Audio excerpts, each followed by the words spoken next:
Some time ago, Prime Minister Narendra Modi addressed the no money for terror finance, and it is at this conference that Home Minister Amit Shah is also addressing. Let's listen. लेकिन इसके बावजूद terrorist लगातार हिंसा को अंजाम देने, युवाओं को रेडिकलाइज करने तथा वित्त संसाधन जुटाने के नए तरीके खोज रहे हैं।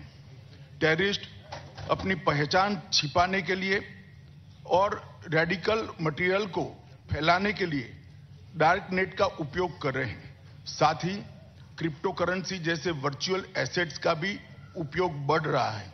हमें डार्क नेट पर चलने वाली इन गतिविधियों के पैटर्न को एनालिसिस कर समझना होगा और उसके उपाय भी ढूंढने होंगे।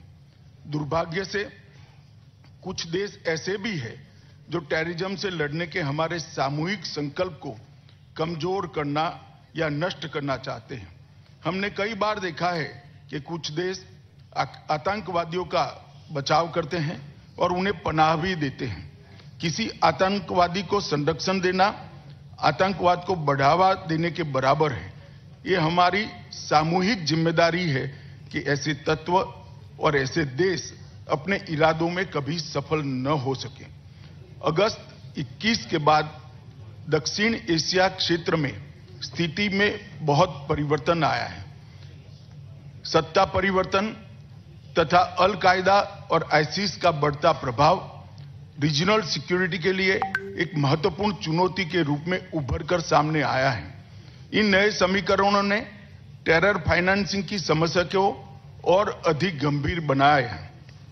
3 दशक पूर्व ऐसे ही एक रेजिम चेंज के गंभीर परिणाम पूरी दुनिया को सहन करने पड़े हैं। 9/11 जैसे भयंकर हमले को हम सभी ने देखा है।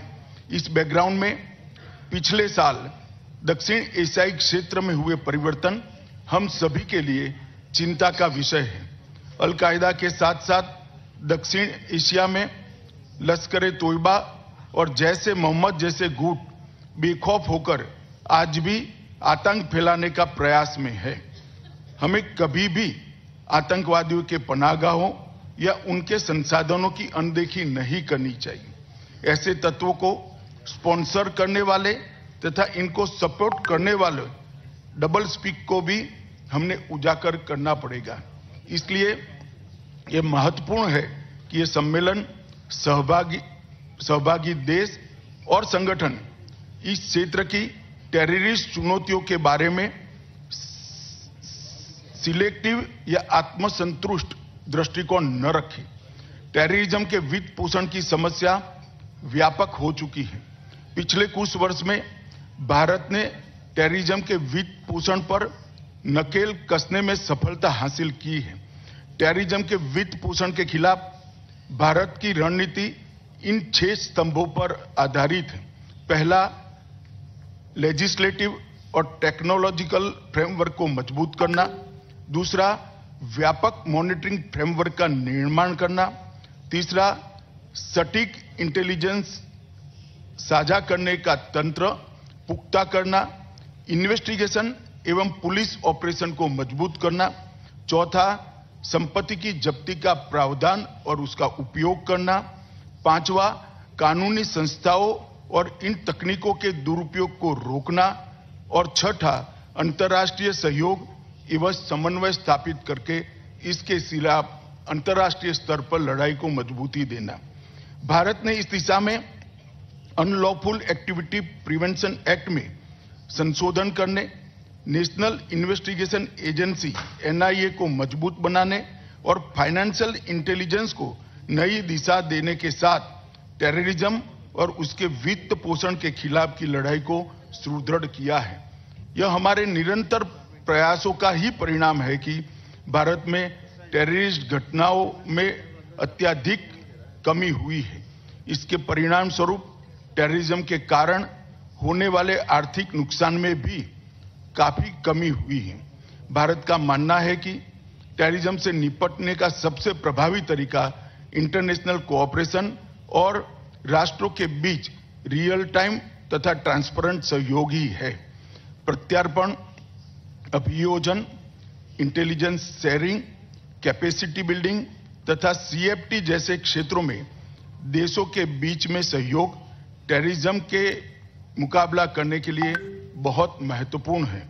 यह देखते हुए कि टेररिस्ट और टेररिस्ट समूह आसानी से सीमाओं के पार संसाधनों का समन्वय और संयोजन करते हैं, हमारा आपसी सहयोग और महत्वपूर्ण हो जाता है। वैश्विक स्तर पर नारकोटिक्स के अवैध व्यापार के उभरते ट्रेंड्स और नार्को टेरर जैसी चुनौतियों से टेरर फाइनेंसिंग को एक नया आयाम प्राप्त हुआ है। इसको देखते हुए सभी राष्ट्रों के बीच इस विषय पर घनिष्ठ सहयोग की आवश्यकता है। संयुक्त राष्ट्र जैसे बहुपक्षीय संस्थाओं और FATF जैसे आम सहमति प्लेटफॉर्म की उपस्थिति CFT के क्षेत्र में टेररिज्म को रोकने के संदर्भ में सबसे अधिक प्रभावी हो सकती है। FATF मनी लॉन्ड्रिंग और आतंकियों के वित्त पोषण को रोकने और उसका मुकाबला करने के लिए वैश्विक मानक स्थापित करने और क्रियान्वयन में महत्वपूर्ण भूमिका निभा रहा है। वर्चुअल एसेट्स के रूप में एक नई चुनौती हमारे सामने है। वर्चुअल एसेट के नए तरीकों का उपयोग आतंकवादियों द्वारा फाइनेंशियल ट्रांजैक्शन के लिए किया जा रहा है। वर्चुअल एसेट्स माध्यमों, फंडिंग इंफ्रास्ट्रक्चर तथा डार्क नेट के उपयोग पर नकेल कसने के लिए मजबूत और कारगर ऑपरेशनल सिस्टम की दिशा में हम एक रूपता से काम करें, या आज की मांग है। यूनाइटेड नेशंस, IMF, इंटरपोल और अन्य हितधारकों जैसे दुनिया भर की कानून प्रवर्तन एजेंसियां, फाइनेंशियल इन्वेस्टिगेटर और रेगुलेटर इस दिशा में अधिक सकारात्मक प्रभाव डाल सकते हैं। हमें इन चुनौतियों को गहराई से समझना होगा और वैश्विक स्तर पर आतंक के वित्त पोषण के लिए नई तकनीकों को रोकने का प्रयास करना होगा। जैसे प्रयास हाल ही में नई दिल्ली में संपन्न इंटरपोल की आम सभा में किया गया था। भारत सूचनाओं का आदान प्रदान, प्रभावी सीमा नियंत्रण के लिए क्षमता निर्माण, आधुनिक तकनीकों के दुरुपयोग को रोकने और वित्तीय प्रवाह की निगरानी और रोकथाम तथा जांच और न्यायिक प्रक्रियाओं में सहयोग करके टेररिज्म का मुकाबला करने के सभी प्रयासों में प्रतिबद्ध है। वैश्विक समुदाय को नो मनी फॉर टेरर के लक्ष्य को प्राप्त करने के लिए टेरर फाइनेंसिंग के मोड, मीडियम और मेथड को समझकर उन पर कड़ा प्रहार करने में वन माइंड वन अप्रोच के सिद्धांत को अपनाना होगा। आज हमने भारत के प्रधानमंत्री श्री नरेंद्र मोदी जी के संबोधन के साथ इस सम्मेलन की शुरुआत की है। मुझे विश्वास है कि इन 2 दिनों में टेरर फाइनेंसिंग के विभिन्न आयामों पर सारगर्भित चर्चा होगी और वर्तमान तथा भविष्य की चुनौतियों के सार्थक समाधान निकलेंगे। भारत सरकार के गृह मंत्री के रूप में मैं आप सभी को विश्वास दिलाना चाहता हूं कि नो मनी फॉर टेरर की उद्देश्य पूर्ति में हमारा कमिटमेंट उतना ही दृढ़ है जितना आपका इस समागम में